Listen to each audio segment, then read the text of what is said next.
بسم اللہ الرحمن الرحیم۔ حدیث نبوی صلی اللہ علیہ وآلہ وسلم۔ حدیث نمبر 1، حضرت ابو بکرہ رضی اللہ عنہ سے روایت ہے، انہوں نے فرمایا، اللہ تعالیٰ نے مجھے ایک فرمان کی بدولت بچا لیا جو میں نے رسول اللہ صلی اللہ علیہ وآلہ وسلم سے سنا تھا۔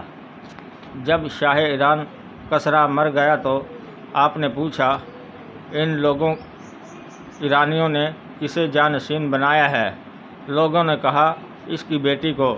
آپ نے فرمایا، وہ قوم ہرگز کامیاب نہیں ہوگی جنہوں نے اپنی حکومت ایک عورت کے سپرد کر دی۔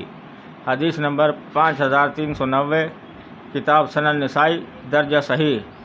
حدیث نمبر 2، حضرت عبد الرحمن بن سمرہ رضی اللہ عنہ سے روایت ہے کہ رسول اللہ صلی اللہ علیہ وآلہ وسلم نے فرمایا، حکومت نہ مانگ، کیونکہ اگر تجھے مانگنے کے نتیجے میں حکومت مل بھی گئی تو تجھے حکومت کے لیے اکیلا چھوڑ دیا جائے گا، اور اگر تجھے بغیر مانگے حکومت ملی تو اللہ تعالیٰ کی طرف سے تیری مدد کی جائے گی۔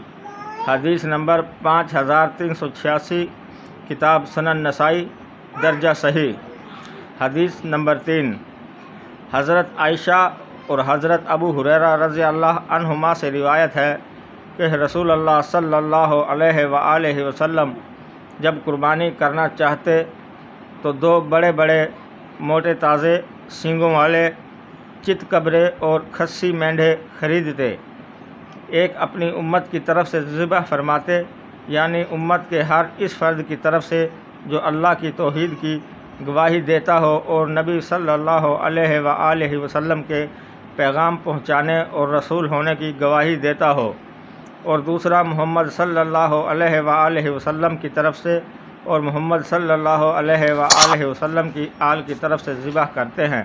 حدیث نمبر 3122، کتاب سنن ابن ماجہ، درجہ صحیح۔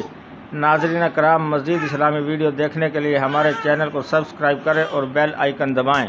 شکریہ۔